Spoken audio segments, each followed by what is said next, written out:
kaixo, ongi etorria, ikusiko ditugu noiz diren angeluak berdinak eta noiz ez.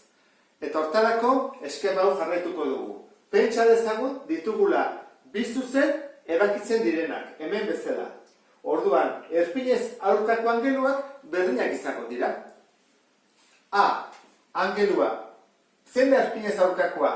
Erpin hau baldin bada, C. Horrek esan nahi du A. Eta C angeluak berdinak direla. Eta beren berdinak zen izango litzake D. Erpinez aurkakoak. B. Berdin D. Gogoratu zaitez, buelta osoak 360 gradu ditula, eta beraz, bilardiak 180 gradu. Zer gertatzen da bi zuzen paralelo ditugunean, eta beste zuzen batek bi zuzen paraleloiek ebakitzen dituenean. Angelu batzuk sortzen direla, adibidez, A bezala, ezta? Orduan, angelu korrespondenteak zeintzu direa. Adibidez, haren korrespondentea izango izateke B. A, berdin, B angelua. Hau dira korrespondenteak. Esan nahi duena da, posizio berdinean dagoena, bat goian eta bestea behan. Adibidez, honen korrespondentea, hau C, zen izango litzake. Bere posizio berdinean, egongo dena, D, beste hau. Esango nuke orduan, C eta D korrespondenteak direla, eta berdinak. Eta honena, izango litzateke hau, eta beste honena, beste hau. Hortaz gain ditugu txandakako barne angeluak eta kanpo angeluak. Orduan, txandakako barne angeluak zeintzuk izango lirateke berdinak? Barne angeluak hau baldin badira, M-ren berdinak zen izango litzake? Ez da P. Izango litzateke N. Ikusten duzu bezala, bi hauek izango lirateke berdinak. Eta L-ren berdinak P. Eta kanpoko angeluak, nik baldin badut S, bere berdinak izango litzateke T. Eta R-ren berdinak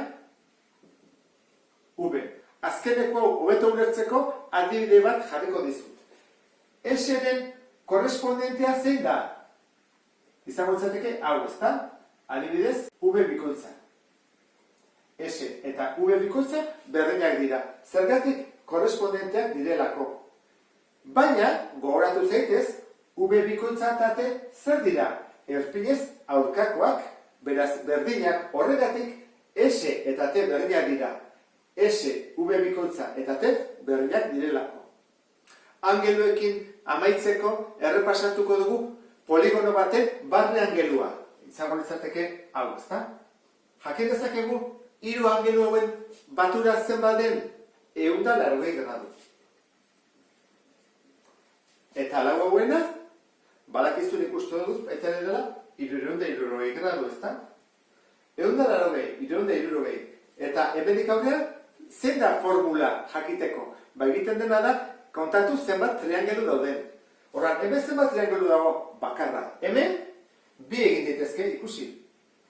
Orduan, hemen, bi triangelu direlako, da, 180 bider bi. Eta hemen zenbat triangelu egin ditezke? Hemen bat, eta hemen bestea. Bat, bi, hiru. Beraz, izango litzateke 180 bider hiru. Poligono baten barne angeluen baturaren formula zen izango litzake orduan. Hemen 180 bider bat. Hemen 180 bider bi. 180 bider hiru. Izango litzake 180 bider alde kopurua, hemen hiru daude, kebi. Hiru kebi bider bat. Lau kebi, bikin bidertu bat da. Bost kebi, hirukin. Orduan formula izango litzake. 180 bider alde kopurua kebi.